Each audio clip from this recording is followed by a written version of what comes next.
சேலம் மாவட்டம் ஓமலூர் மகளிர் காவல் நிலையத்திற்குள் புகுந்து காதல் ஜோடியை தாக்க முயன்ற கும்பல் காவல் நிலையத்திற்கு வெளியே காத்திருந்த காதலனின் உறவினர்களை தாக்கிய சம்பவம் பரபரப்பை ஏற்படுத்தியுள்ளது. காட்சிகளை முதலில் பார்ப்போம்.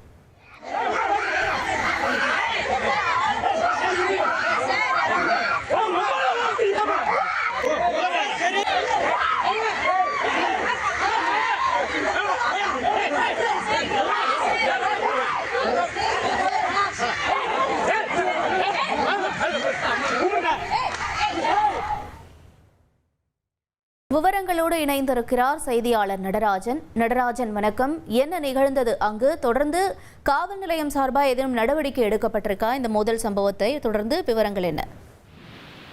சேலம் மாவட்டம் ஓமலூர் அடுத்த கொங்குப்பட்டியைச் சேர்ந்த ராமு என்பவரது மனைவி பிரியா கடந்த 2 நாட்களுக்கு முன்பு சின்ன திருப்பதியைச் சேர்ந்த காதலன் ஹரிஸ்குமாருடன் வீட்டை விட்டு வெளியேறி ஊட்டிக்கு சென்று திருமணம் செய்து கொண்டனர்.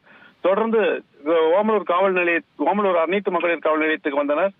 அங்கு தகவல் அறிந்த அவரது கணவர் மற்றும் உறவினர்கள் காவல் நிலையத்திற்குள் புகுந்து பிரியாவை தாக்க முற்பட்டனர்.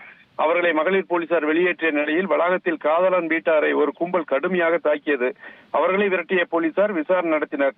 அப்போது திருமணமாகி 3 ஆண்டுகளாக தனது கணவர் ராமுடன் தன்னுடன் குடும்பம் நடத்தவில்லை, அதனால் எனது வாழ்க்கையை நான் தேர்வு செய்து கொண்டேன் என தன்னை தனது காதலனுடன் அனுப்பி வைக்குமாறு பிரியா தெரிவித்தார். இருந்தாலும் சட்டப்படியாக